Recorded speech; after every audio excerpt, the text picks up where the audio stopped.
ever heard someone say God spoke a word to them, and they say it almost nonchalantly, like, I stopped off for pickles on the way home? Have you ever wondered if they really heard from him? What did it sound like? Kimberly. If I told you God speaks to us through our circumstances, would you think I'm crazy? Or would you be intrigued? Well, when I hear God speak to me, it's not just my circumstances alone.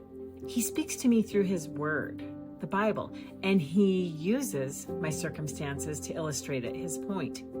Now, I believe that he knows that I might not recognize something meant for me without practical application in my life, right?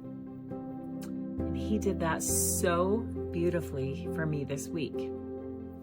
So today's message is unintentionally linked to last week's message. Well, unintentional on my part, but as I watch this unfold, clearly intentional on God's part. Now, if you recall, last week I spoke about God's power and how it's made perfect in our weakness. As I reflect on what's been happening in my life over the past 6 weeks, where I knew he was doing something in my life, but I just couldn't put my finger on it. I couldn't see what he was doing, and I didn't understand what his purpose was. But while reading my Bible Friday morning, he revealed it to me. Listen to this. So I was in Hebrews chapter 12 and verse 7, and it says, endure hardship as discipline. God is treating you as his children. For what children are not disciplined by their father?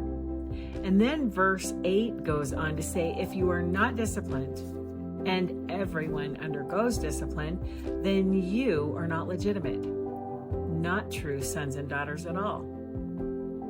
Now, during my recent time of hardship, I knew God was at work in me.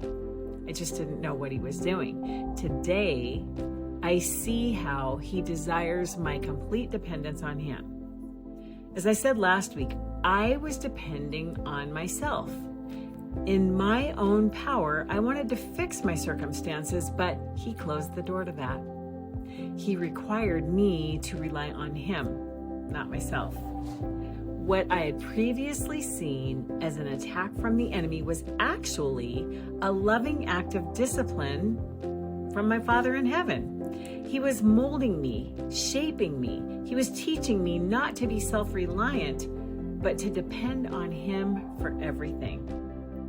And I believe he was preparing me for my next adventure with him. I believe where God calls, God equips. So as I walk in the works he's created for me, I learned I can't rely on my own strength.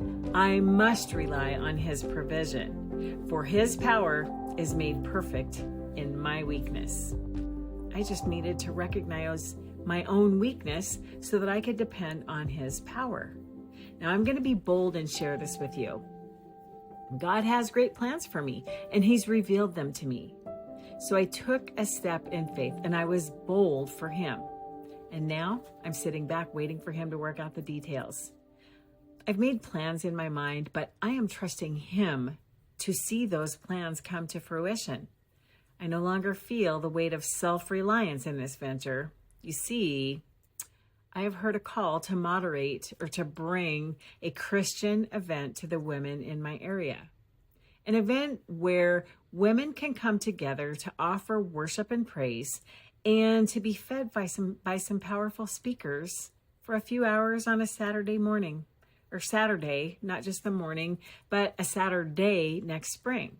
This is an opportunity to gain spiritual riches, and I am blessed to step in it as an act of obedience to the call. God's call has become a deep desire in my heart. Now I'm waiting for God to open the doors as I prayed he would, if it is his will. I have ideas, which I believe he planted on my heart, and I see where ministries can be blessed through this event. I want to do a good job for him. I've been saying God is doing a work.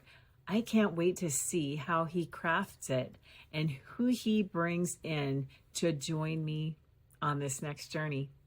So stay tuned.